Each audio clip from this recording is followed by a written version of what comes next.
Okay.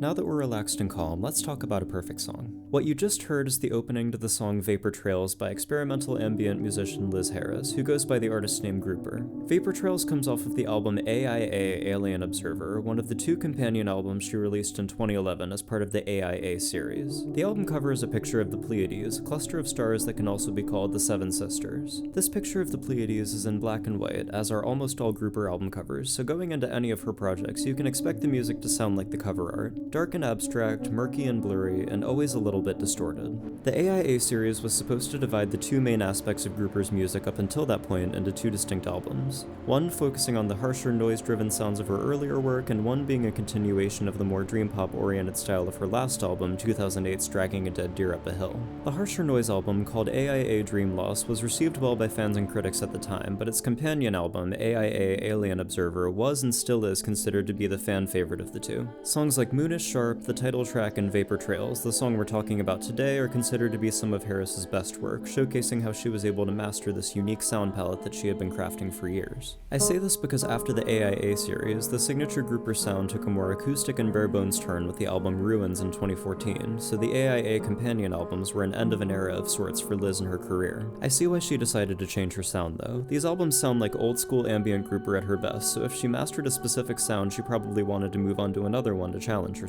If you're going to get into Grouper's music, I would start with Dead Deer and then move on to these companion albums. Vapor Trails is the 3rd song on Alien Observer, and it's also the longest, being a little over 9 minutes. Most of Grouper's songs are winding and abstract in terms of their form, so this isn't a strange occurrence to find on one of her albums. As we heard at the beginning of the video, the song starts out with a quiet hiss and some dull, reverbed bell synths, playing a pattern that serves as the introduction to the song. This introduction is a great tone setter for the rest of Vapor Trails, and this bell pattern is eventually replaced with some soft, reverbed guitar.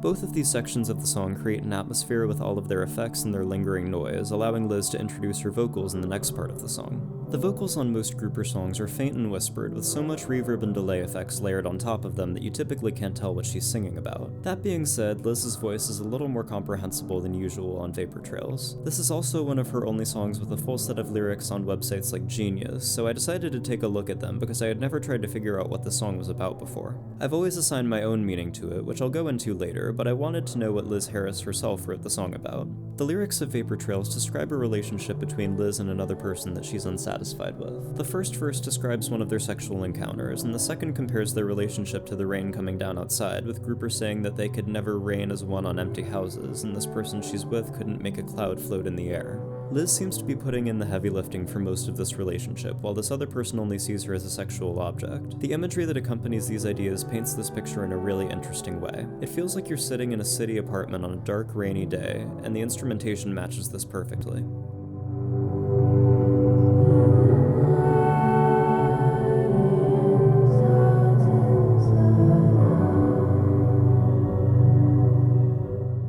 The first section of Vapor Trails functions as more of an ambient dream pop song. There's a semblance of structure with the 2 verses coming one after the other. Around the halfway point though, there's a change that isn't very noticeable at first. The guitars are still quietly playing in the background, the hiss is still hissing, and Grouper is still singing over it all, but after the second verse, the words she's singing start to get more repetitive. She repeats the lines, "It leaves a wound he leaves behind, you'll never know what's happening," for the rest of the track, which is likely a reference to the hurt she's experienced because of how this person treats her. This section of Vapor Trails is a transitional moment that leads us into the last part of the song. Here, the reverbed bell synth returns and introduces a different pattern. This is the most memorable section to me, and over the next couple of minutes, the vocals fade out and all we're left with is the constant hiss in this bell synth pattern, with the guitars gaining a heavily layered delay effect and continuing on in the background.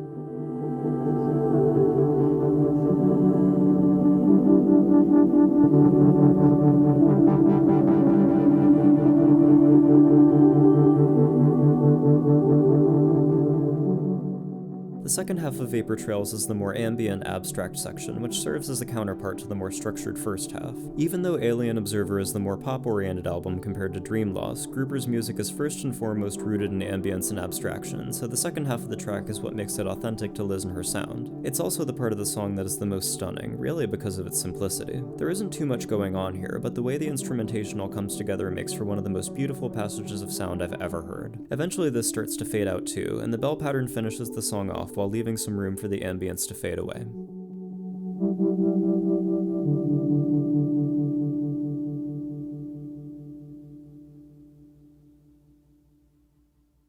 I consider Vapor Trails to be a perfect song. It's my absolute favorite of groupers, and this has to do with the personal significance I have with the song and the memories I've shared with it. Almost every time I listen to Vapor Trails, intentionally or not, it's been raining. Fitting, right? The most vivid memories I have with this song are when I listened to it at night, in the rain, and usually I was going through something at the time. That's also pretty fitting though, considering how gloomy groupers sound can be. A few years ago in 2019, I was in my first semester of college at a school I hated. That weekend, like most weekends, I was staying at my parents' house because I was taking any excuse I could get out of campus. I had an exam scheduled for the next morning though, so I decided for some reason to drive the 2 hours back to campus in the evening. On the drive down, it got dark really quickly and it started to downpour and thunder, like a lot. I was listening to Alien Observer on the drive because I was sad that I had to go back to the campus that was causing me this really deep depression, and by the time I got to Vapor Trails, I realized it would be pretty much impossible to make the drive back with the rain being this intense. So because of that, I got off the highway, pulled into some random parking lot, and just cried my eyes out to this song. This was not one of my best moments,